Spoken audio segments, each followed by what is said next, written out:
നമുക്ക് 2-3 മക്കളൊക്കെ ഉണ്ട്. എല്ലാ മക്കളോടും നമുക്ക് ഇഷ്ടമാണ്, സ്നേഹമാണ്.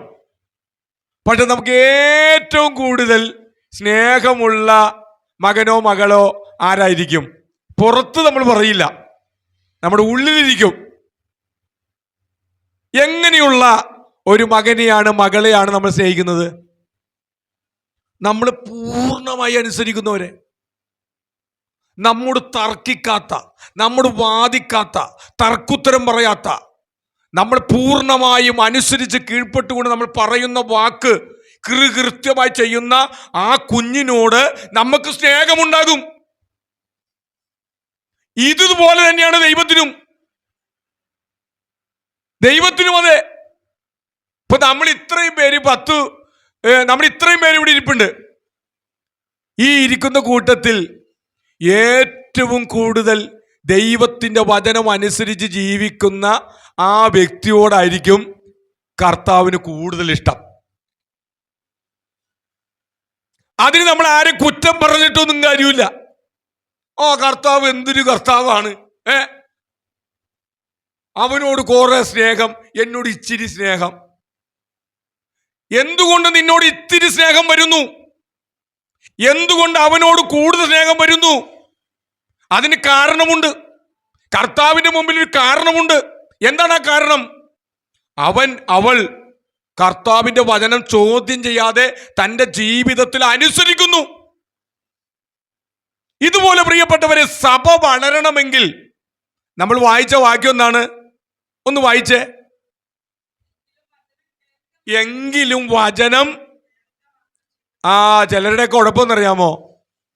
വചനം ഇങ്ങനെ കേൾക്കും, കുറെ കേൾക്കും, ശ്രദ്ധയോടെ കേൾക്കും, ഒന്നും വിട്ടുകളയില്ല, എല്ലാം കേൾക്കും, എല്ലാം ഇങ്ങനെ ചെവി കൊണ്ട് കേൾക്കും, എന്നിട്ട് ഈ ചെവിയിലൂടെ കളയും. അങ്ങനെയാണോ വചനം പറയുന്നത്? അപ്പൊ നമുക്ക് നമ്മളെ തന്നെ ചതിക്കാം. എങ്ങനെ? നമ്മൾ കേട്ടുകൊണ്ടിരുന്നാൽ മതി. ഞാനൊന്നും അനുസരിക്കില്ല, ഞാനൊന്നും ഏറ്റെടുക്കില്ല, ഒരു ചെറുവിരൽ ഉപയോഗിച്ച് ഒരു കല്ല് പോലും മാറ്റിവെക്കാൻ ഞാൻ തയ്യാറല്ല എന്ന് നമ്മുടെ മനസ്സുകൊണ്ട് തീരുമാനിച്ചുകൊണ്ട് വചനം കേട്ടുകൊണ്ടിരുന്നാൽ എന്താ കുഴപ്പമെന്നറിയാമോ? നമ്മൾ നമ്മളെ തന്നെ ചതിക്കുകയാണ്. ഞാൻ ഇതിനു മുമ്പ് നിങ്ങളോട് പറഞ്ഞിട്ടുണ്ട്, നമ്മളെ ചതിക്കുന്ന ഒരാളെ, ചതിക്കാൻ സാധ്യതയുള്ള ഒരാളെ നമുക്ക് ഇഷ്ടമുണ്ടാവോ? നമ്മൾ ഇഷ്ടപ്പെടോ? അവരുമായി കൂട്ടായ്മ കൂടാനും കൂട്ടുകൂടി നടക്കാൻ നമ്മൾ തയ്യാറോ? അങ്ങനെ തയ്യാറായത് നമ്മൾ കൂടുതൽ പ്രശ്നത്തിലേക്ക് പോവും. നമുക്ക് നമ്മളെ തന്നെ ചതിക്കാം, വചനം ഇങ്ങനെ കേട്ടുകൊണ്ടിരുന്നാൽ മതി. എന്നാൽ അവിടെ എന്താ പറയുന്നത്? തങ്ങളെ തന്നെ ചതിക്കാതെ അതിനെ ചെയ്യുന്നവരായും ഇരിക്കണം.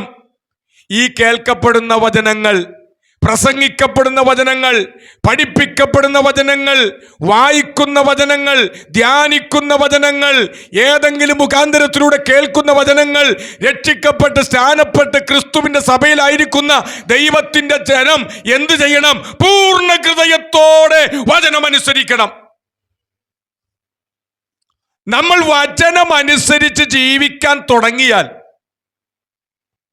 സഭ വളരാൻ തുടങ്ങും, സഭയിലേക്ക് ആത്മാക്കൾ വരാൻ തുടങ്ങും. ഞാൻ ഒരു വിശദീകരണം കൂടി തരാം. മാനസാന്തരപ്പെട്ടവർ മാനസാന്തരപ്പെടാഞ്ഞാൽ മാനസാന്തരപ്പെടാനുള്ളവർ എങ്ങനെ മാനസാന്തരപ്പെടും? മനസ്സിലായോ? ഒന്നുകൂടി പറയാം. മാനസാന്തരപ്പെട്ടവർ അത് നമ്മളാണ്. നമ്മൾ മാനസാന്തരപ്പെടാഞ്ഞാൽ സഭയ്ക്ക് പുറത്തുള്ള മാനസാന്തരപ്പെടാത്തവർ എങ്ങനെ മാനസാന്തരപ്പെടും? ഒന്നുകൂടി പറഞ്ഞാൽ,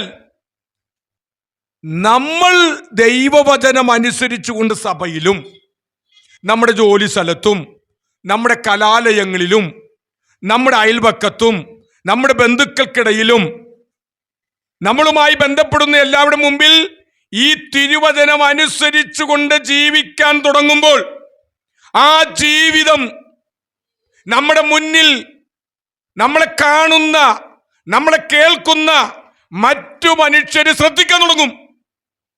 അവര് പറയും, എന്തൊരു ചേഞ്ചിങ്, പണ്ടത്തെ ആളല്ല ഇവൻ, എന്തൊരു വ്യത്യാസം, സംസാരത്തിന് വ്യത്യാസം, ഇടപാടുകൾക്ക് വ്യത്യാസം. പണ്ട് ഇങ്ങനെയൊന്നും അല്ലായിരുന്നല്ലോ, കടിച്ചു കീറാൻ വരുന്ന ചെന്നായെ പോലെയാണല്ലോ ഇടപെട്ടുകൊണ്ടിരുന്നത്. ഇപ്പോഴെന്തു വ്യത്യാസം, ഇപ്പൊ ഒരു കുഞ്ഞാടിനെ പോലെയായി.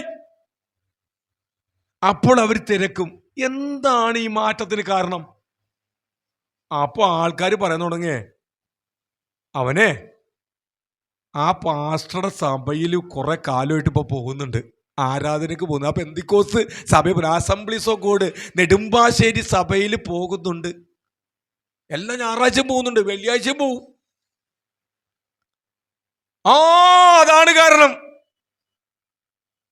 കണ്ടോ, നമ്മൾ ദൈവവചനം അനുസരിച്ച് മാനസാന്തരപ്പെട്ട് മര്യാദക്ക് ജീവിക്കാൻ തുടങ്ങുമ്പോൾ നമ്മുടെ ജീവിതം ആളുകൾ ഒരു പത്രം വായിക്കുന്ന പോലെ കാണാൻ തുടങ്ങും.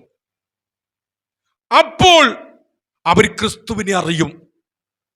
നമ്മൾ അവരെ വിളിക്കുക പോലും ചെയ്യണമെന്ന്, സഭയിലേക്ക് വാ, സഭയിലേക്ക് വാ എന്ന് പറയുപോലും ചെയ്യണ്ട. നമ്മുടെ ജീവിതം കണ്ട് നമ്മുടെ പുറകെ അവരന്വേഷിച്ച് സഭയിൽ വരും. ഇപ്പൊ സഭ വളരണമെങ്കിൽ ഒബീഡിയൻസ് ടു ഗോഡ്സ് വേർഡ്, ദൈവവചനം പൂർണ്ണ ഹൃദയത്തോടെ നമ്മൾ അനുസരിച്ചാൽ മതി, സഭ വളരും.